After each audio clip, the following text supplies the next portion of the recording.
Hello guys, welcome to my new video. রেগুলারের মতো আজকে আমি একটা নতুন ভিডিও নিয়ে চলে এসেছি, তোমাদের সঙ্গে শেয়ার করবো দেখে। হ্যাঁ, এরকম করে আমি বলিনি কোনোদিন, আমার মনে হলো একটু অন্যরকমভাবে শুরু করি, তাই ঢংসং করে। আর এই যে আমি যাচ্ছি, দেখো এটা হচ্ছে আমি ফিল করলাম যে আমার জীবনের ব্রেকটা আমি এমনি করে ধরে থাকি, আর ভগবান আমার মাঝে মাঝে ঝাঁকা দেয়, আমি এদিকে ব্যালেন্স হারিয়ে ফেলি, তবু আমি সামনের দিকে ফোকাস রাখি, এরকম সাইড কেটে কেটে বেরিয়ে যাই।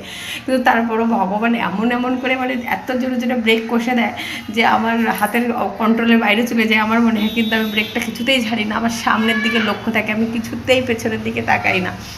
হ্যাঁ, অনেকবার অনেক সময় অনেক কিছু করে ভগবান আমার পরীক্ষা নিয়েছে, কিন্তু পেছনের ফেলে আসা দিনগুলোর পরীক্ষাতে আমি পাশ করে গেছি আমার পাশের মানুষের সাপোর্টের জন্য।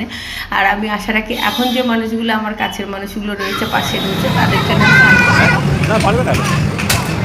ও এখন একমাত্র আমি যা দেখলাম ওয়াটার বললো সেটা কোনটা কে জানে, ভগবান জানে। এই গাড়িটা বুঝতে পারো, এই গাড়িটা,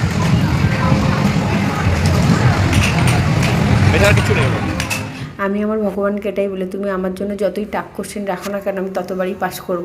আর তুমি মাটিতে ফেলে আমাকে বারবার লুটুপুটি খাইয়ে দিলেও আমি ততবারই উঠবো। আর এখন তো আরও বেশি করে উঠবো, আরও বেশি করে ওঠার এনার্জি পাই একটাই কারণে, কারণ যার হাতটা ধরে হাঁটছি তার জন্য। কারণ তাকে ছেড়ে দিলে তো আমার কী করব, তাকে দেখার মতো কেউ নেই। তো তাকে মানুষ করার জন্য তো আমাকে বেঁচে থাকতেই হবে, আর আমার তার হাতটা শক্ত করে ধরে থাকতে হবে। কিন্তু সে তো আমার হাত ধরে থাকছে না, কারণ সে এক্সাইটেড হয়ে গেছে, সে আমাকে বলছে একটু হাত ছাড়বে, আমি দেখবো।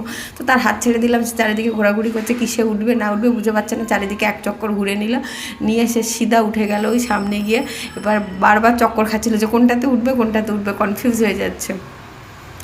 অবশেষে সে গুয়ে উঠলো একটা, কি এটাকে আমি নাম ফাম জানি না, সত্যি কথা বলতে আমি যাইনি ফাইনি এসবগুলোতে। আমি বরাবরই যেগুলোতে ইন্টারেস্টেড সেগুলো হচ্ছে পারফিউম, ডিও, সেন্ট, জামা কাপড়, এগুলোতেই আমার বেশি ইন্টারেস্টেড। আমি কোনোদিন সাউথ সিটি মলে গিয়ে এগুলোতে কোনোদিন আসিনি সেরকমভাবে। আমি যারা এসেই ওগুলোতে স্পেন্সার, যেগুলোতে জামা কাপড় আছে, কিনি না কিনি আমি সবগুলোতে ঘেটে ঘুটে দেখে আছি।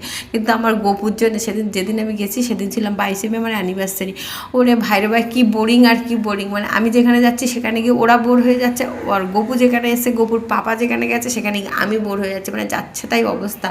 তো কী করবো, বাচ্চার জন্য তো এখানে বসে বসে কী করবো, কিছুটা রিল বানালাম। রিল বানানোর পরে আরও বোর হয়েছিলাম, কি কত রিলস বানাতে পারে একটা মানুষ, রিলস বানাতে পাগল হয়ে গেছে। তারপরে যাবে এবার কেন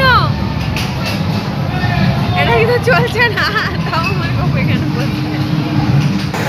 চল বাড়ি যান।